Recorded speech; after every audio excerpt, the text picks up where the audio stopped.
Infinix has recently launched the new Hot 30Y in markets such as Bangladesh and Kenya. It's anticipated that more regions around the world will soon have access to this device. Now, let me share some details with you. To begin with, in terms of design, we will find that it is exceptionally thin, even thinner than its predecessor. It measures 7.7 millimeters in thickness and weighs 188 grams. This means it has a strong emphasis on style. However, it's not only designed to be very thin, but it also appears to be quite sturdy and durable. As stated by the manufacturer, the device features reinforced corners designed to withstand drops from heights of up to 1.5 meters.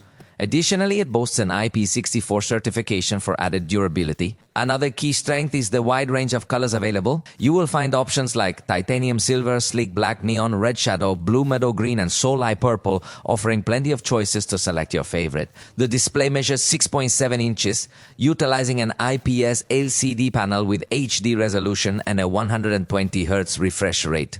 The brightness level is 700 nits and it features what is claimed to be an always-on display function. However, as we are aware, many manufacturers in today's market, they supposedly have this feature called always-on display, but the screen doesn't actually remain on all the time.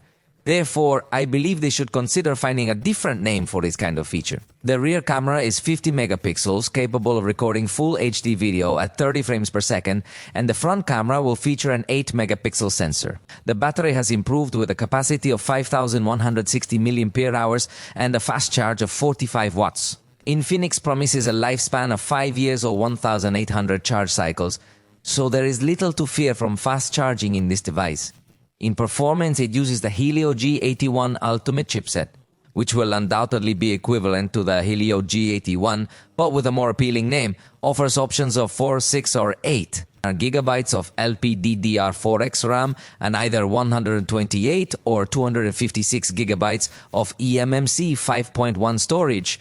This indicates that it won't be a device primarily focused on power. However, it's important to remember that its price will place it in a very low segment. Fortunately, though, the storage can be expanded up to a terabyte using micro SD cards. Regarding software and extras, it operates on XOS 15 based on Android 15. Interestingly, it includes a dedicated AI button and features a gyroscope, uncommon in budget devices. It offers Ultralink for calls and messages without cell coverage within 500 meters, likely via Bluetooth. It also includes NFC, infrared, a headphone jack, and FM radio. Now, the starting price for this device is 14,000 Bangladeshi takas, roughly $115.